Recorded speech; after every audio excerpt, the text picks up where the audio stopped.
I messed up a card. What do I do now? Hello everybody, my name is Brennan and welcome to Brennan's Crafty Corner.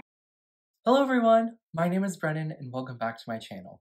Today I'm going to be sharing with you 3 different hacks that are going to save your sanity when card making. It's going to help you fix simple mistakes, it's going to help you fix stuff that can go wrong and prevent stuff that can go wrong when card making. Just stuff I love to do in general because it makes the crafting life much easier. So I really hope you enjoy this video today.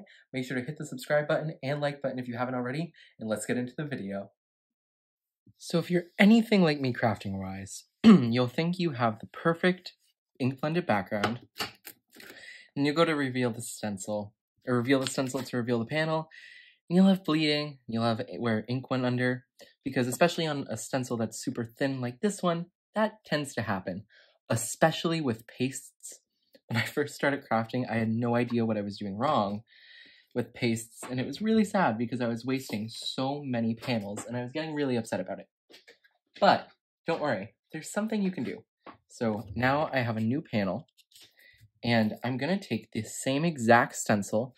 I'm going to use this side because the ink's on this side. What I'm going to do is I'm going to take some pixie spray from, I believe, Thermoweb. Yes, I bought this at my local craft store, Butterfly Reflections Ink. And what I'm going to do is, off screen, just because I can't really fit a box under here, I'm going to spray it into a box that's right next to me on the desk.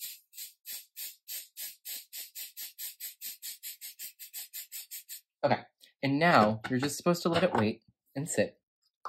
And what's going to happen is, there's going to be a temporary adhesive applied to this side, because this is the side I sprayed it. And then we're going to put this down, and this works so well for preventing ink from getting under and leaking, as well as even using pastes. This is a panel that I was working on with the same stencil. As you can see, that it came out perfectly. I know I cut out a huge portion of it because I was doing a little scene card that I paused temporarily, but as you can see, the lines are very crisp, so the paste did not get under the stencil. So we have waited about enough time, and there's a little bit of tack to this now. What we can do is we can put this down, and I'm going to press it down to the mat, and I'm just still using the mat to help hold it in place. You honestly probably don't need to, but I just don't want the paper sliding around either. And I'm going to go in with the same exact ink, my Bellini ink from Catherine Pooler, and I'm going to blend, and I'm going to go a little crazy just to show you. You can go crazy with this. I am not being careful. I am literally going 1,000 miles a minute blending, just to show you this stencil is not moving. It's not going anywhere with that pixie spray on it. So we're just going to keep doing this. And I'm doing it, it's not the nice blend, obviously, because I'm going kind of fast here. But it's just to show you that this stencil is staying in place. Look at me. I'm speeding. And now we are going to go and reveal. Look, perfectly crisp stencil lines. No ink bleeding like on here, how there is up here and under here. Nothing. It's perfect.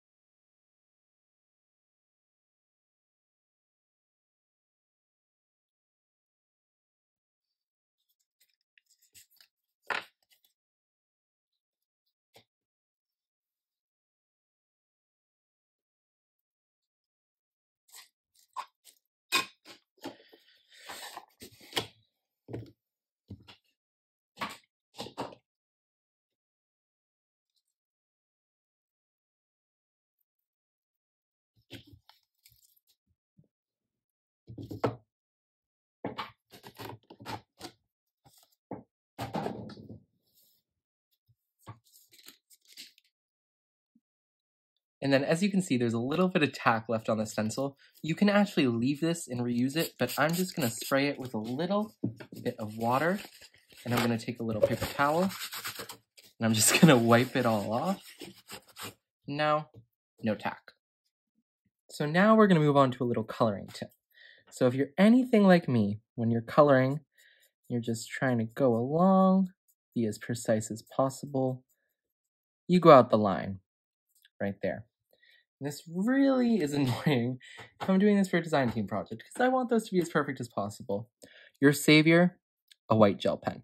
So all you're gonna do is you're gonna come in here and just go over it, and you might have to do a couple layers, but as you can see, that is pretty much gone. And obviously you don't wanna cover the black line like I did, but it will very much help you.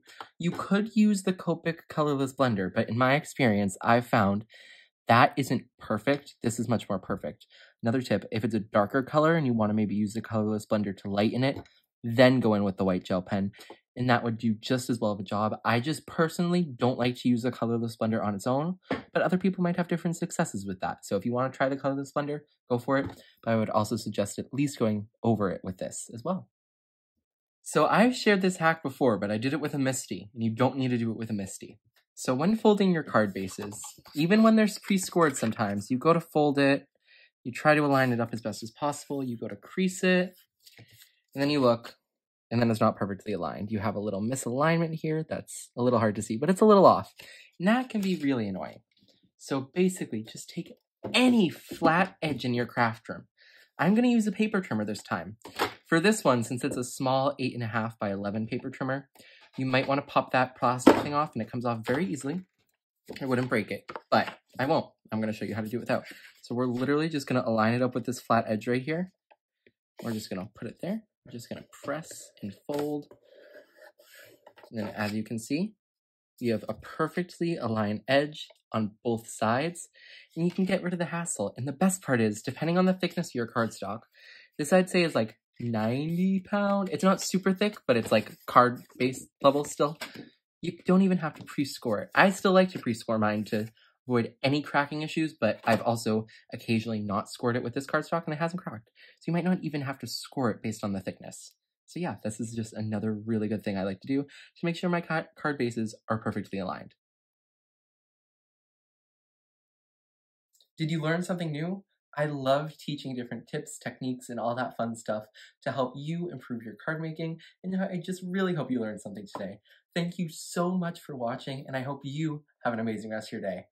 Bye everyone, and happy crafting!